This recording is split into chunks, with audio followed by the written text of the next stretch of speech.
Blessed be everyone. Hello and welcome to another episode of Whispers of the Craft. I'm your host, Mrs. Witchy Perfect. So excited to be here, guys. We had a little bit of a time crunch here, so I'm just going to get right to it. We're going to talk about the chalice today in our going back to basics. So I'm going to pull this up. I'm going to make sure that you guys can see this. I hope everyone can see that. Oop. Okay. So we're going to zoom in a little bit. Okay.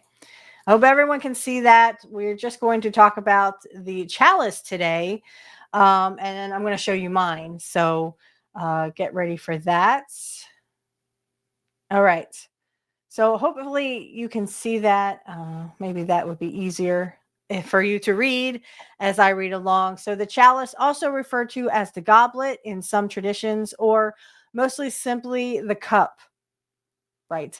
The chalice represents the goddess and the element of water. It is a symbol of abundance and fertility and has several purposes in Wiccan ritual, including offering libations to the deities and partaking in the cake and ale ceremony. The chalice may hold water, wine, or ale depending on the ritual. It may also stand empty in some rituals as a symbol of opening oneness to abundance pouring forth from the spiritual plane. Note, in any ritual calling for an alcoholic beverage, juice, or liberal tea may be used as a substitution. Okay. Um, yeah, so I mean, you obviously don't have to have an adult beverage. You can obviously just go ahead and, if you want to substitute it for juice or herbal tea or milk or water. I've also used milk because it corresponded with Isis. So I was doing some magic practices with Isis, and I offered her milk, and I actually drank it. So. Uh, excuse me. Excuse me, I'm sorry. Traditionally, the chalice is silver, a color, and metal sacred to the goddess. This type of chalice can be found at shops specialized in Wicca and or other neo-pagan traditions. However, these can be expensive and, depending on the quality, potentially toxic to drink from. So again, you can pick your chalice. I got mine from Amazon. So just watch what you're, getting. Get something that's convenient for you. They can be expensive. They also, the metal that they use could be very toxic to you if you drink stuff out of it. So just be careful. Wine in particular can corrode metal. So if you're using a metal plated chalice, use a separate libation cup for wine or other acidic, beverages. So yeah, some alcohol can be very detrimental to certain metals. So just be careful when you're selecting your chalice. Just do what's right for you.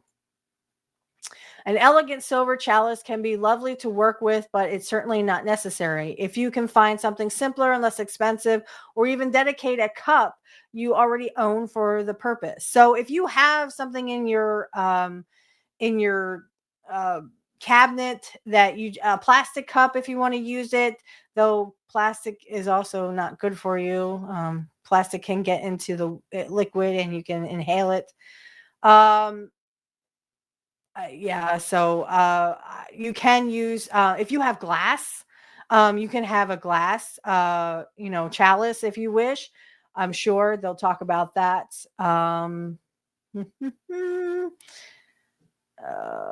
It can be particularly powerful to use one that's been in your family for a long time. So if you have like a mug, also, you can use that as your chalice. That's plaster, I think. No, not plaster. It you know what I'm talking about. But if you have like a mug, or if you have a glass cup that you use, you can obviously just dedicate it. And always remember to clear any energies away, and make sure that you are saging all of your stuff that you're using. Let's see. Okay. As it has a lot of loving vibration stored up in it already. Goblet shaped cups or short stemmed wine glasses are nice, but anything that holds liquid will do. Wood, ceramic is what I couldn't think of. Metal or glass are appropriate materials. Plastic, on the other hand, is not recommended, though if you absolutely have to use it, you can, as it is not an earth source material. It's actually man-made. No matter what vessel you choose as your chalice, be sure to keep it reserved solely for ritual purposes. Don't toss it in the dishwasher with all your other cups. Wash it by hand separately and keep it with your ritual tools. That way, it will constantly hold a magic energy you have charged it with. Okay, so basically, this is probably going to be a short one this week because I really have other things I have to do. I apologize, but I just wanted to show my chalice. This is my chalice that I got off of Amazon. It is metal, so I am very careful to make sure that I clean it very well. Make sure you clean yours, but there we go. So mine has the goddess there on both sides. And then like down here, it has leaves. I don't know if you can see that. Maybe I have to put my hand around it, but at the end there, it has leaves on it down here, and it has jewels, of course. I like green, so they're green gems. Like I said, I got this on Amazon for like 20 bucks. If you don't have that much to spare, again, you can use a glass or whatever is convenient for you. You absolutely do not have to do what I do.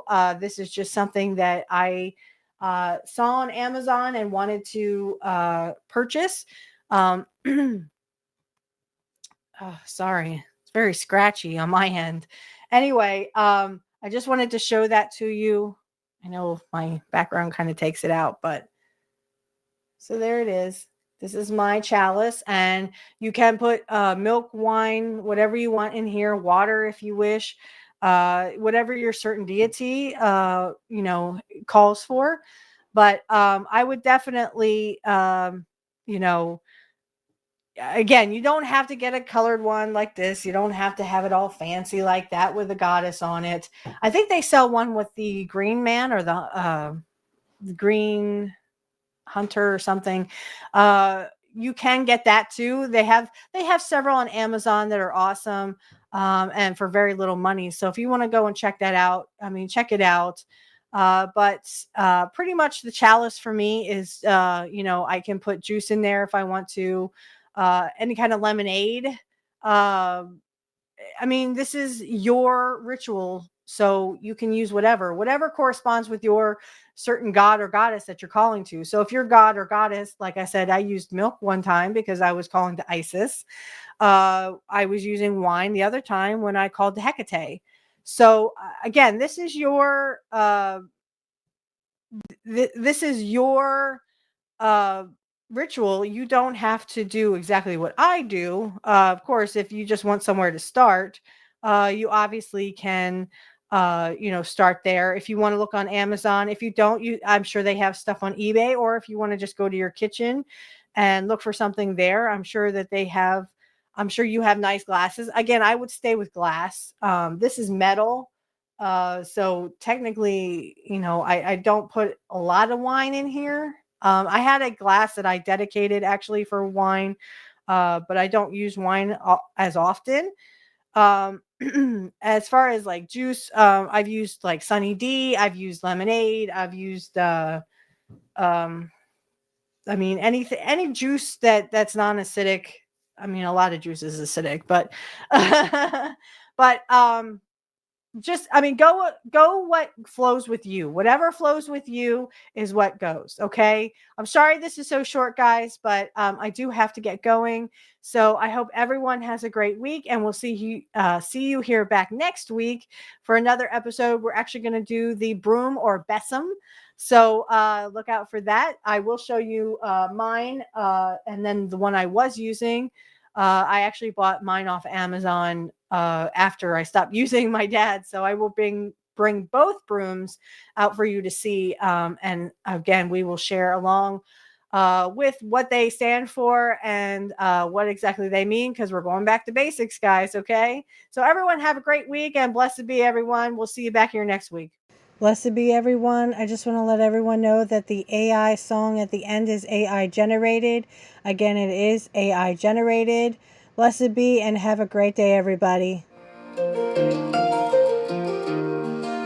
a cabin out by the pines, she lights candles, they intertwine. Her whispers drift through the night, under the stars her spell takes flight. With a notebook worn and gray, she calls the moon, shows her the way.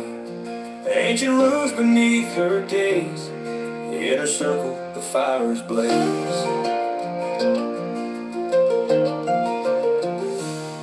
She's a moonlit witch in Tennessee, casting charms by the old oak tree. With a heart as wild as a midnight wind, her magic spins, it never ends.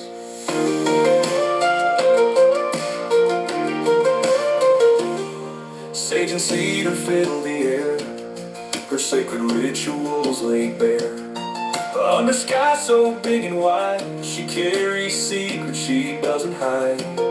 Her cauldron bubbles in midnight stroke, in the stillness the spirit spoke.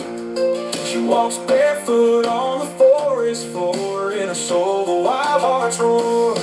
She's a moonlit witch in Tennessee, casting charms by the old oak tree. With a heart as wild as a midnight wind, her magic spins, it never ends.